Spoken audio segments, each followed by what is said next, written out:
The Sportscast, November 9th, 2020. If you haven't yet, please subscribe in all our channels, Periscope, YouTube, and iTunes. And if you're in iTunes, please leave a rating and a review. You can also listen to this on online radio at the Sportscast app or on the website, thesportscast.net.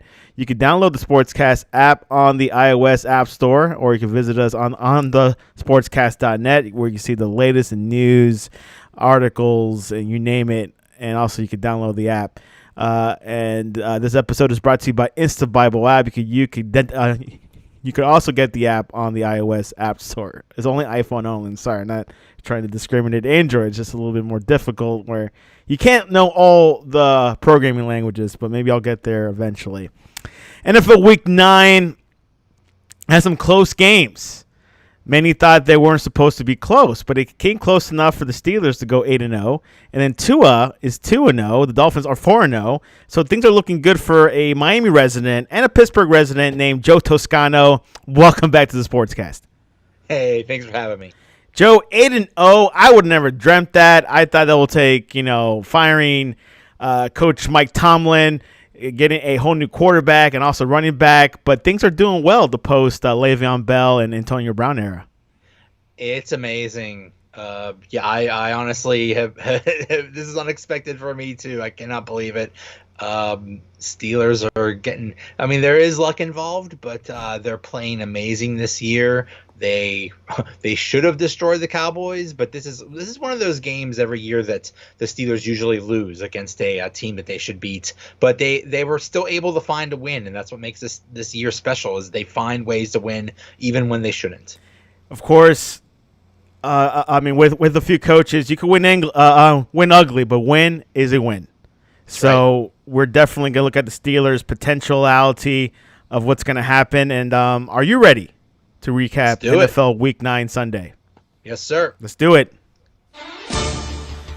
Let's begin with the Packers and the 49ers. The Packers lost last week. Aaron Rodgers, Devontae Adams connection was alive and well Thursday night. Well, actually, hold on. This is a Thursday night game. We already recapped this. Sorry about that. Let's go jump into the Texans and Jaguars. Sorry about that, guys. The Texans spoiled Jake Luton. First career start for the Jaguars. Luton was 26 for 38 with 304 yards and a touchdown, but Houston was able to do enough to get the second win of the season. Has anyone heard about this quarterback from Houston? Joe, what are your thoughts? I prefer to be Luton free, let me put it that way. No, never heard of this guy, and it's really impressive that the Jags are still competitive. I think they're a terrible team overall. They don't have Gardner Minshew, and they're still figuring out at least how to keep it close in games. So they're still fighting, even though they're really bad. And the first opening play for Luton was a huge throw to DJ Shark, 73 yards. It wasn't a touchdown, but it was 73 yards, which is probably like the best play of the game for them. Yeah, it's they have some talent there, but wow, it's just not looking good in Jacksonville. I don't know what's going on there. Gardner Minshew. Well, maybe not him for the future. But anyways, let's move on from the Jacksonville Jaguars, because they're not going to win the Super Bowl this year, apparently. Giants in Washington. The Giants beat the Washington football team 23-20, a close NFC East matchup. But Danny Jones improved to 4-0 against Washington in his career. Hey, some plus signs. And the Giants pick up their second win of the season. Joe, it's a game that I heard that you were really watching. Oh yeah, I was glued to my set to watch this fantastic contest. The funny thing about Daniel Jones, he's 4-0 against Washington, and I think against the rest of the NFL, I think he's had like 3 wins total or something like that. It's a crazy stat. So he only gets his wins against Washington. But in this game, Kyle Allen had a gruesome dislocated ankle. He's probably out for the year. So now it's all Alex Smith. And he looked bad this game, but he's super, super duper rusty. So maybe he'll be better. Great story with Alex Smith talking about injuries and coming back from an injury. But yeah, new quarterback in Washington. Anyways, he has a good arm. Could we see potentially later this season a Dwayne Haskins return and probably prove the doubters wrong? Well, Yeah, I mean, this year is basically a waste anyway, or at least, they're, Washington's not going to win anything. So, why not? Why not try Haskins? He fell out of favor with Riverboat Ron. So we'll see what happens. I mean, maybe give him time to develop. It's not like Washington's going to do anything this year. A team that does not want to waste a season is the Vikings, defeating the Lions 34-20. They got some momentum having Dalvin Cook back. The running back ran for 206 yards, Joe, and scored 2 touchdowns as Minnesota picked up its first home on the win of the year. This kind of reminds me of Adrian Peterson trying to pick up the slack Minnesota about a couple years ago. He is the entire offense, and he is the third player in NFL history with back-to-back games of over 225 scrimmage yards and multiple touchdowns. So he is literally putting the team on his back. It is amazing. And hey, look out for the Vikings. They're 3-5, but they might do something. They might make a comeback and try to get into the playoffs. They definitely got to win out to be competitive in the NFC North. Let's go on to the Chiefs and Panthers. Another surprising score. The Chiefs won by 2 points, 33-31. But the reason why another running back came back into the fray is his name is Christian McCaffrey, and I think Joe has heard of him. I've heard of him. He's on my fantasy team. I was so happy he's back, and now he's gone again. He hurt his shoulder, so he's only back for 1 week, which anybody that owns McCaffrey in your fantasy leagues, I feel for you. I got him, so that stinks. But yeah, how about those Panthers? I mean, they're scrappy. They should be losing all the time, and they're not. So and they keep it interesting. So good for them for fighting. But yeah, McCaffrey's a huge loss. Not as bad as the Jaguars. Patrick Mahomes had 4 touchdown passes and 372 passing yards in the win. So the Chiefs had to eke it out towards the end, but they got the win. They win it ugly, but it's a win. The Ravens and Colts, interesting matchup. Ravens beat the Colts 24-10. The Ravens managed to hold off the Colts thanks to a solid defensive effort. Lamar Jackson was 19 for 23 with 170 passing yards and a rushing touchdown. There was one play that Rivers got intercepted by Mark Peters, but it was a weird interception. Like, the guy didn't have full control, it felt like, but according to the refs, he did. Yeah, that was a controversial play. I mean, this was the Colts are impressive. They have a really good defense, and sometimes you got to hope Phillip Rivers shows up sometimes, and sometimes he doesn't. But those Ravens, one of the best teams, and they were able to eke it out. But Lamar Jackson. Tied with Dan Marino for most wins to start his career. He's 25-5 to start his career. That is super impressive, but he needs to be a better passer, and I think everybody knows that. So, room for improvement with Lamar Jackson, even though he just wins almost all the time. Yeah, of course, like there's been question marks of, with Lamar Jackson's performance this past couple of weeks, but of course, he is a contender. The Ravens are a contention for the playoffs, and of course, hopefully we'll see more of the Ravens haven't really looked that dominant as they were last season, right? No, but then again, nobody has. This is the Steelers are 8-0, and they really haven't dominated everybody. I mean, they've had close games, so there is no dominant team in the NFL right now, as we've seen. But the Ravens, I still think, are one of the best teams in the league. I would put them at least top 5. Des Bryant was active, but he did not play much, or he didn't play at all. But I guess, we'll see more of him next week. Yeah, good luck with that. No faith there. But there is faith with the Titans beating the Bears 24-17. The Titans snapped their skid against the Bears. Newcomer Desmond King had a fumble return for a touchdown, and Ryan Tannehill had 2 touchdown passes. The Titans had a horrible loss last week, but they got it back with the Bears, a very good Bears. The Bears are, they're a mess. I'm going to say it. They're a mess. Their defense is great, and their offense is horrible. And you're not going to win a lot with that formula. The offense needs to be better. Nagy is supposed to be this offensive genius. I mean, you only can do as well as with what you have, and apparently they're not doing much, and who else are you going to blame it on? Trubisky was bad, and now Nick Foles is bad. Like maybe it's not the quarterbacks, maybe it's the coach or something like that. But Bears are in trouble. You think they might switch back to Trubisky? I think he's hurt right now. Oh, okay, that's right. But one's healthy.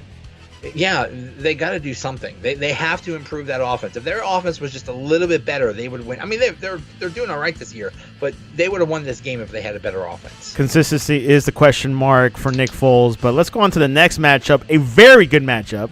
The Bills defeat the Seahawks 44-34.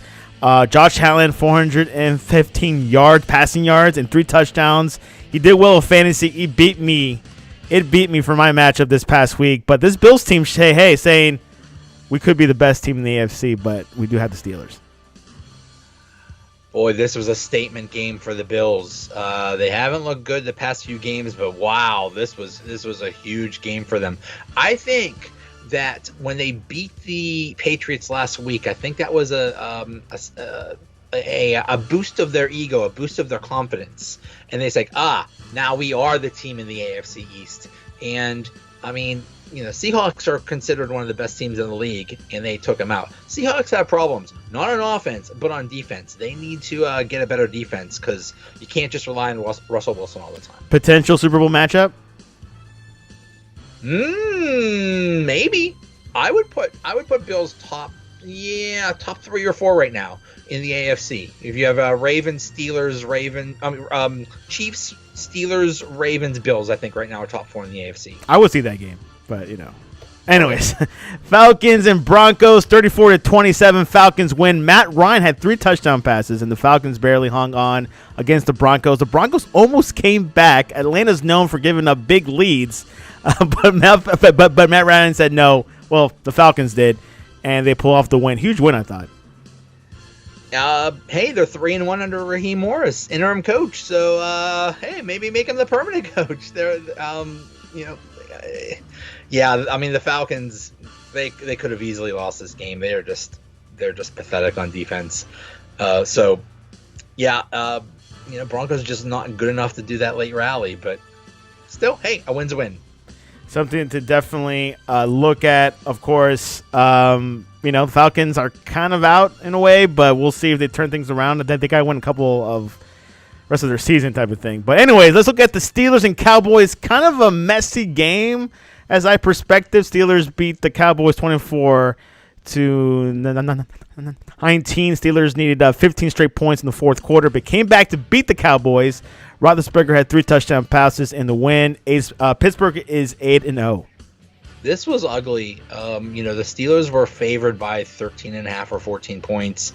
Everybody was predicting this would be a blowout, and they had to fight for their lives to win this game. It's just, these are the games that they usually lose, in previous years. But they found a way to win. Which they could have yesterday. Oh, yeah. They easily could have lost that game. Ben was hurt, but still played out of his mind. The defense was good, but they played against some guy, Garrett Gilbert. Garrett Gilbert, fourth quarterback.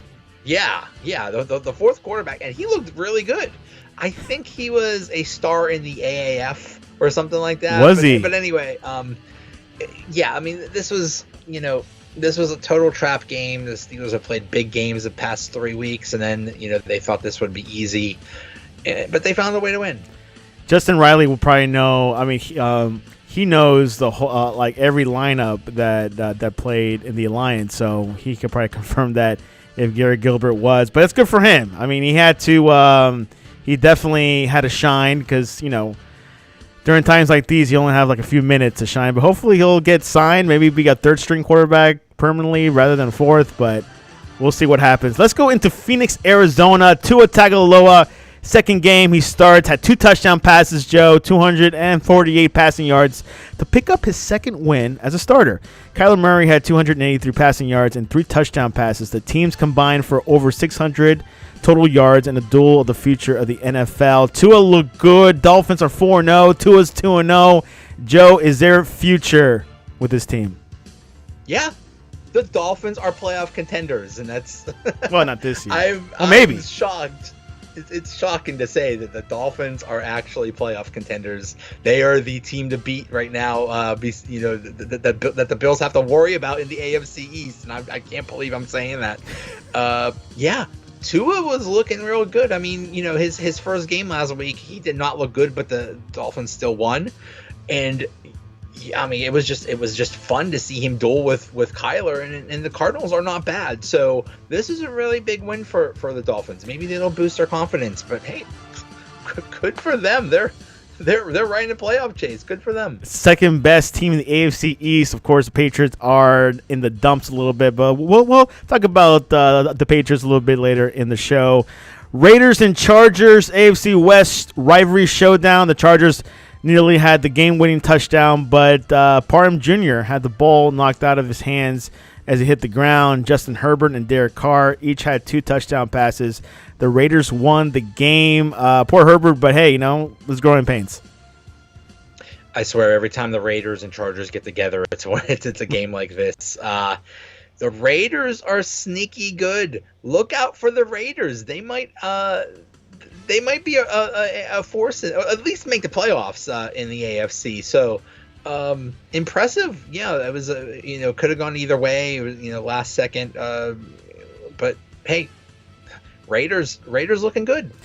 Joe, when I think about the Raiders, I think about their new stadium. It's gorgeous. I mean, it is my favorite stadium in the NFL right now. And I know, Three River Stadium was definitely up there back in the day for me, but right now is the Raiders Stadium, though I haven't seen it with fans yet. Yeah, that's going to be fun. I mean, those new stadiums, between the one in Dallas, the one in LA, and the Raiders, I mean, those new stadiums are just amazing.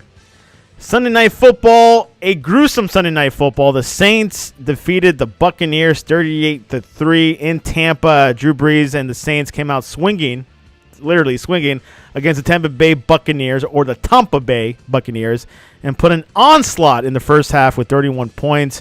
It was more than enough for the Saints to pick up their second consecutive win over the Buccaneers this season and vault them into the first place in the NFC South. Tom Brady looked horrible, but was this a matchup thing? Now we know the Saints are better than the Bucs, but the Bucs people were like we're talking about them like this past couple of weeks, like, oh, they might be the best team in the NFC. But what are your thoughts about that, Joe? I agree. I was saying that the Bucs are the best team in the NFC, and they got destroyed. My goodness, I don't know what to say. I don't know what to say anymore. My goodness, I don't know if it's a matchup thing. I mean, yeah, the Saints have won, the series, but oh boy, I don't know. They might have problems in Tampa. Maybe adding Antonio Brown didn't make everything better. Which Antonio Brown, let me look up, and that's that he did play a little bit, but he didn't have a huge performance. But yeah, adding him maybe could take a few games. Of course, you're a Steelers fan, so you're not a huge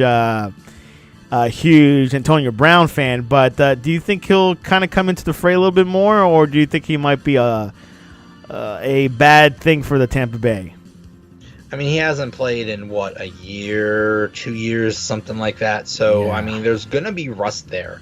But when he is on his game, he is one of the best wide receivers in the league. And him together with Tom Brady could be magic. So if everything's right, if his head's right and his body's right, it could be amazing.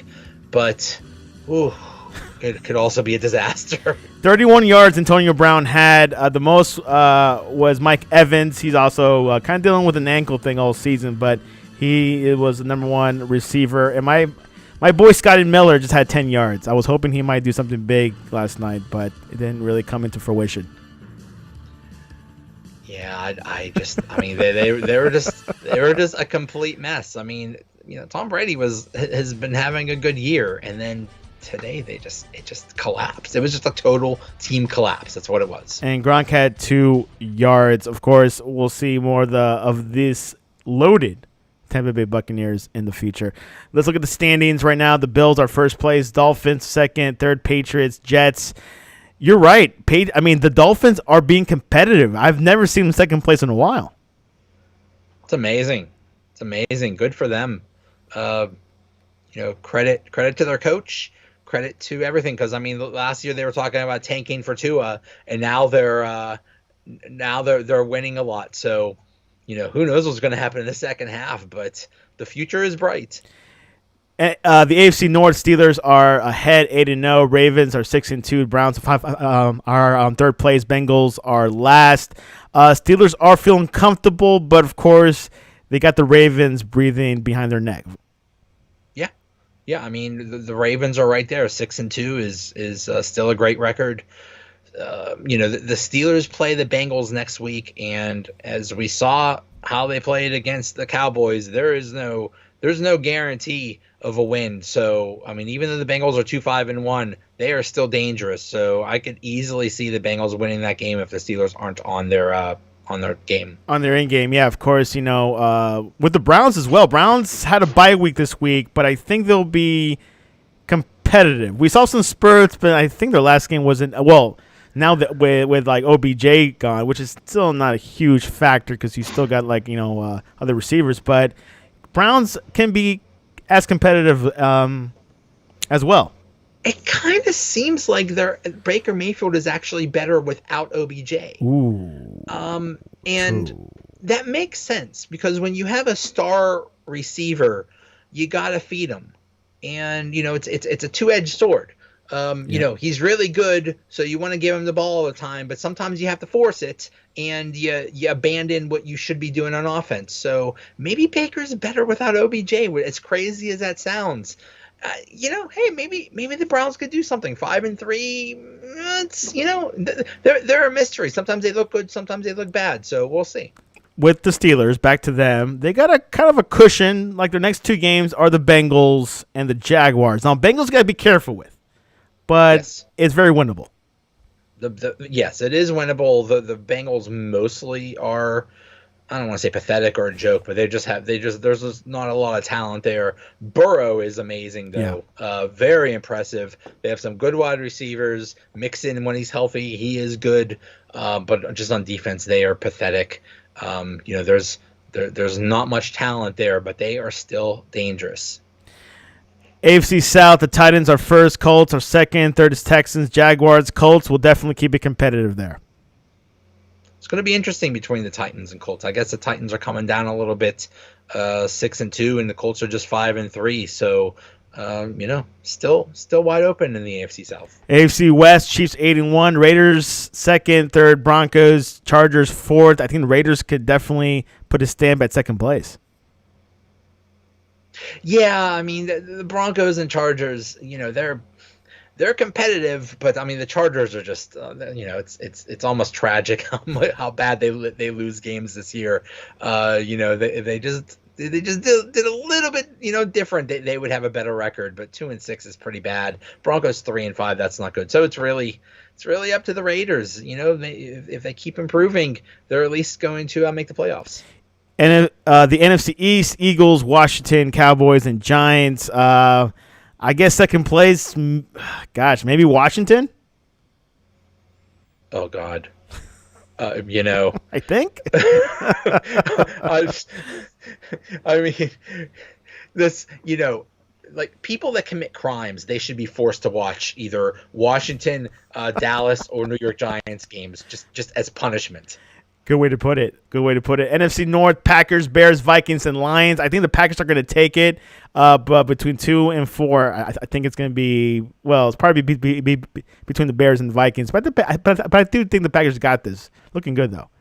Packers got this. I mean, they had that one game a couple weeks ago where they just got smacked, and they had their they looked really bad. But otherwise, they've looked really good this year. Yeah, the Bears are in trouble. They're 5-4, but it's a really shaky 5-4. I mean, if the Vikings put together some games, they could get back in this at 3-5. But like you said before, they'd have to almost win out. But still, they could fight for second place in the NFC North. Even though I'm a huge Nick Foles fan, we could see Trubisky coming back into the fray. NFC South, the Saints have regained their first place lead in the NFC South. Saints, Buccaneers, Falcons, and Panthers. It's going to be a duel out between these two teams with Saints and the Bucs. Well, now that the Saints have swept the series, really the Bucks have a much better record than the Saints to win that division. So that'll be interesting to see how that plays out in the second half. NFC West, first Seahawks, Cardinals, Rams, and Niners. Cardinals and Rams are they're both tied for second. Who do you think will pull this off? It's very interesting. Every time I think the Cardinals look good, sometimes they look good, sometimes they don't. I think they're still a developing team, but I mean Kyler Murray is legit. The Rams, yeah, the Rams are solid. We know what they are, Goff and the defense and that offense. So I mean, in theory, the Rams should be able to pull ahead, but I mean, maybe it's just going to be a 3-team race the rest of the way. They're only one game behind the Seahawks, and the Seahawks are supposed to be one of the best teams in the NFC. So yeah, still a tight conference, of course, NFC West, but Seahawks are definitely they could be the best team in the NFC overall, but of course, you don't really know until you go into the playoffs and check it out against teams like the Packers and the Bucks and the Saints, but it's definitely going to be, and we got a comment from Justin, the Cardinals will be better once Drake comes back. Yeah. He's a big part of that offense, so that will help a lot. Because I mean, otherwise they're just going to have to rely on Kyler Murray, and that's kind of not fair for him to just try to put the whole team on his back. Speaking about Kyler Murray and going against the Dolphins, I was really, really happy to see Tua doing well. Of course, you always have to hopefully he doesn't get injured, but he hasn't yet, and I think he's getting warmed up right now. Oh boy, man. Yeah, he's the first game, it's always a culture shock to come in, and he did not look good that first game, but boy did he look good this game. So second game ever to do that well. It's only going up from here, so we'll see how he does. And their defense is I can't say as good, but they're pretty good. Let's just say that, which I might pick them up in my fantasy because the Patriots defense, I don't know if I have much hope in them, but we'll see what happens in the next couple of days. That's it. That is the recap of NFL Week 9. The standings look good. We kind of know who's going to win it. We know the Steelers are probably going to do it, but of course they got to stay focused because the Ravens are as good. They got to keep focused, and in which obviously some other conferences will see a new AFC East champion. Really excited about that. But we're seeing the favorites come through. A few surprises, but we'll see how things turn out during this COVID era. And there was no positive test this past week, so things are looking good. But I'm really interested in what's going to happen with the playoffs. I do think there'll be a bubble. I think they're talking about a bubble or something like that. Yeah.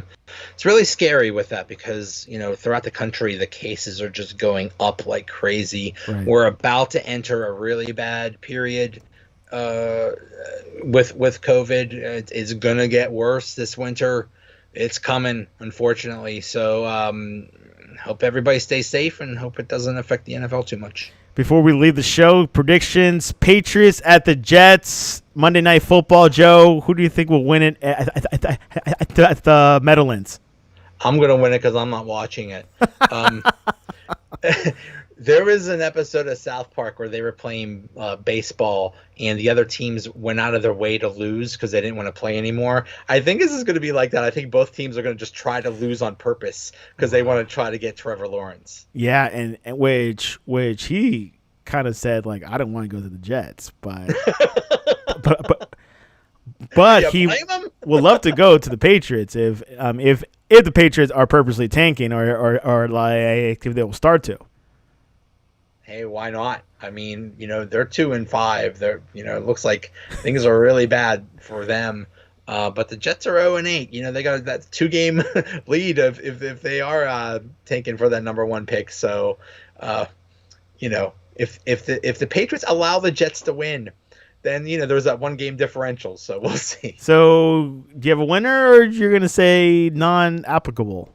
I'm going to say the Patriots. I mean, if they're trying to win, they will win. The Jets are that pathetic. We'll see what happens. Gase versus Cam Newton. Interesting matchup. Poll of the day. Our Twitter poll of the day is favorite team to watch from Louisiana. The options are the Saints, LSU, Pelicans, or the New Orleans Gold. They're a rugby team in New Orleans. Okay, that's news to me. The Saints are, I would say the Saints. It's they're always interesting. And the Twitter crowd agrees with you. They're winning. I think they're winning at 53%. LSU at 33%. Pelicans at 6.7%. Same for the New Orleans Gold. So New Orleans Gold is getting some voted, but of course, no one watches rugby. I don't watch rugby. Joe doesn't have NBC Sports, so that's why he doesn't know much about it. But go to our Twitter page and go vote because the Saints are winning. Maybe LSU. I personally voted for LSU because I like their colors and how they spell out "Go Tigers." I think it's very special and love New Orleans, but we'll see what happens. Joe, what's the best way to reach you to talk to you about what's the best thing to get at the best thing to get like at Permanis? Best thing to get Permanis is for me, everybody says the Capicola, but I like the deluxe double egg and cheese with added bacon. If you have access to a Permanis, go there. It's an experience. It's a giant sandwich filled with sauerkraut and fries. I don't know why everybody doesn't do this. It's no secret what they do, but it's a giant sandwich. You have trouble fitting it all in your mouth. It's actually where I go to watch Steeler games. So that's one of the reasons it's a good luck charm. And what is your Twitter handle? It's Joey Bag of Donuts, V7F. There you have it. Best Twitter account in Pittsburgh. In Pittsburgh, you can't beat that. That's hard to do. Which, by the way, I did went to Permante's last week here in Fort Lauderdale, and believe it or not, which I told you this before already, like last week, pretty much people were going there for the pizza. Their pizza's underrated. It's very good. There you have it. And the sandwiches, I was the only guy in line that was ordering a sandwich. So I don't know, but we'll go again because I did had the Pittsburgher. It was okay, but I will have your sandwich hopefully this weekend because it was raining this past weekend. So we'll take a look at that. It's an experience. It's something that everybody should try at least once. It's our signature thing in Pittsburgh. And now in Florida, apparently. Apparently, yeah, up here in the beach. And you can reach us at the Sportscast1 on Twitter, the Sportscast1, or on our website, thesportscast.net, for the latest and greatest. Check out tonight's show. Tyler Turner will recap week 1 of the Pac-12. Oregon won, so he's happy. He's going to have a good show, apparently. And a lot of emotions riding high. Alabama's number 1 and the AP top 25 in college football. So Justin Riley is excited. So watch his show tomorrow on Riley and Constant. He'll talk about explaining what's happening. Ohio State is 3rd. Notre Dame is 2nd. Notre Dame had a shocking win this past weekend. Was a shocking not really because Clemson did not have Trevor Lawrence, a man that might be going to the New York Jets. But and not the Pittsburgh Steelers. But we'll see what happens. Joe, any closing words before we head into this week? And, of course, the Steelers are 8-0, so it's going to be a good week, apparently. Just overall, it just showed that the NFL is wide open. There are no dominant teams. Anybody can lose. I mean, the Bills really made a statement game, but otherwise, the other top teams, either barely won or did not win. So it is wide open this year. It is wide open. I do agree. Even the Miami Dolphins might win it. Anyways, Joe, God bless, and I'll see you next week. All right. Thanks a lot, buddy.